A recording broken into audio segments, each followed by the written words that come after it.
今日咧同大家咧去講解咧呢個中國文字入面啦，喺我哋設計呢個姓名啦，為下一代設計姓名啦，為自己啦或者為咗啦提升自己嘅運氣啦，會用到咧一個啦非常之熱門嘅文字。呢個文字咧就係呢一個啦思啦，田字下面做個心啦，三思而後行呢一個思啊。你哋有冇三思而後行？各位叫阿思嘅朋友，其實咧呢一個思字咧，到底啱唔啱你嘅命格用咧？喺講之前咧，我先咧去解釋下呢一個字啦。呢一個字咧係一個動詞嚟講咧，就代表咗去考慮啦、深思熟慮啊、三思而後行啦。咁咧而咧亦都有句説話叫做學而不思則罔啊，思而不學則殆啊。即係其實咧，我哋咧喺學習嘅過程入面咧，學完之後要去思考一下咯。你思考咧就最大目的就為咗去學習咯，有咩明有咩唔明咯。咁呢個思字亦都代表咗咧就想念啦、懷念啦、思君思國啊、思社稷啊、思親人啦。但係咧略嫌咧呢個字咧係代表咧略有一點咧就係叫做悲觀啲嘅睇法，因為咧逆面咧亦都代表咗咧係呢個悲調啦。有一份叫做睹物思人嘅感覺啦，即係因為某啲嘢而觸感傷情啊，成咁解咯。亦都代表咗咧就係呢個心水啦、心情啦、想法啦、個人嘅意念啦。咁亦都咧呢一個字係代表咗咧就係有一啲叫做輔助嘅意思啦。無私不服惶惶成災啊！呢啲係古文嚟嘅，而咧呢一個思字咧係好適合咧喺女性用嘅，因為咧基於咧就係南楚辭女詩經啦，呢個思字咧亦都係出自咧就詩經入面小雅篇嘅。咁而咧呢個思亦都係代表咗咧有另外一個好得意嘅意思喎，係代表咗多鬍鬚咁嘅樣子嘅喎。所以咧其實呢一個思字咧亦都合適啦，就係其實男女都啱用嘅。有啲男士都會用呢個思字嘅。喺開始講之前咧，邀請大家記得咧訂閱咗咧就係我呢個 channel 啦。我呢個 channel 咧免費為大家咧去講解翻啦，喺設計名字入面啦，每一個字咧帶出嘅意義係啲乜嘢啦，同埋咧對於你命格啱用咧有啲乜嘢事情咧係會有啲好事發生啦。如果不合你命格嘅話咧，又有啲乜嘢咧要提早俾你預備啦，或者你經歷過咧 check 到自己咧就係原來你用緊個命咧係不合用嘅喎。所以記得啦，就訂閱咗我呢個 channel 啦。每一次咧有新嘅 podcast 上架嘅話咧，你就可以第一時間咧就收到啦。又或者你本身咧有啲乜嘢字咧，你好想問啊，到底呢個字咧啱唔啱你命格用嘅話咧，你都可以喺下面嘅留言咧同 Ken Sir 去溝通翻嘅喎。而家呢一個思字咧啱用定係唔啱用咧，有唔同嘅分別啦。如果咧出現咗咧就係呢個不合用嘅話咧，其實第一件事就係咩？就係不合用嘅原因咧，就係呢一個字咧，上面做田，下面做心啊嘛。咁即係其實咧屬於一個咧田就屬土啦，心就屬火，即係一個火土字咯。如果咧呢一個字咧係不合用嘅話咧，呢啲朋友咧就會容易咧就比較容易有呢個悲觀啦，成日咧就懷緬過去啦，或者咧對將來咧就空發大願咯，成日諗自己發咗達會點啊？我有啲就中意思考嘅女士咧，就會咧我嫁咗個老公點樣錫我啊，俾晒啲錢我使啊，我點樣喺屋企話晒事好多呢啲咧就真係有個明星講咗句説話好啱嘅，呢個思字如果不合用咧，你就會諗多咗咯。你有冇呢啲咁嘅朋友喺環繞住自己嘅身邊？而呢一個思字咧，亦都代表咗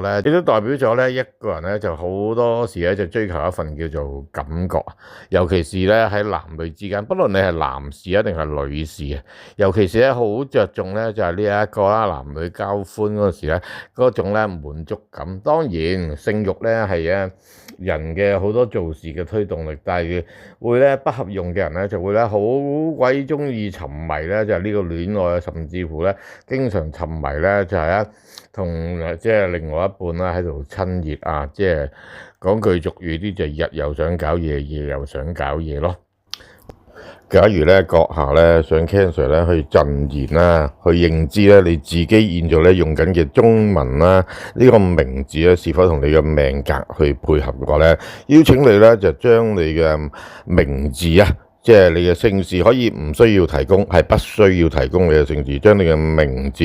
連同咧你嘅出生咧，你嘅生辰八字啦，即係年月日時啦，整個命盤啦就寫清楚，同埋喺邊一度出世。咁而你好想你自己嘅名係發揮啲乜嘢嘅功能？因為咧呢個名字啦，同你嘅命格啦，同埋你嘅願望咧，要三者配合咧，先至可以發揮到啦。但係咧講明在先，Ken Sir只係會咧去講出呢一個名字對於你有什麼好，同埋咧不適合嘅地方，不包括咧任何幫你設計。如果你想 Ken Sir 為你去設計嘅話咧，你私底下再聯絡翻 Ken Sir 為你做呢個收費服務啊！唔該晒。好啦，咁如果咧呢一個獅子咧合命格用嘅人嘅話，佢本身咧就咧好識得咧去分一啲事情咧，就邊啲係明，邊啲係暗啊，又或者咧邊啲係對，邊啲係錯啊，邊啲係陽，邊啲係陰啊，即係諸如此類咧，佢係可以將佢啲事情咧就分翻清楚，呢件事情咧就係應該係做啲乜嘢。B 呢件事情咧就應該做啲乜嘢，係解得好清好楚嘅。同埋咧呢一個獅子咧擁有一個好特質嘅地方咧，真係同佢個原生嘅意義咧係一模一樣嘅，就係佢去思考啦。舉頭望明月啦，西頭思故鄉，呢個人偏向咗咧就係呢個懷緬啦，同埋咧就係咧諗緊屋企人。但係咧三思而後行咧，對一啲咧啱用嘅朋友嚟講咧，佢會咧深思熟慮先至去決定同埋承諾一啲事情咯。你有冇啲朋友用個獅字，亦都係咧做事咧就比較咧係呢個冷靜同埋有呢個決斷性啊？再加埋咧呢一個獅字嘅話咧，佢雖然咧講緊呢個獅字就好容易咧就會有呢個情緒上面嘅感覺啊，但係相反地咧，佢會將呢個情緒嘅感覺咧係依然存在，但係咧佢會比較咧係忍耐性收藏起亦都咧即係喜怒不形於色故啊。所以呢個獅字咧配合命格咧同不配合咧係好大分別咯，明白嗎？咁近代嚟講咧，就偏向咗咧90%咧都係用喺女士嘅身上啊。但係咧，Ken Sir咁多年改名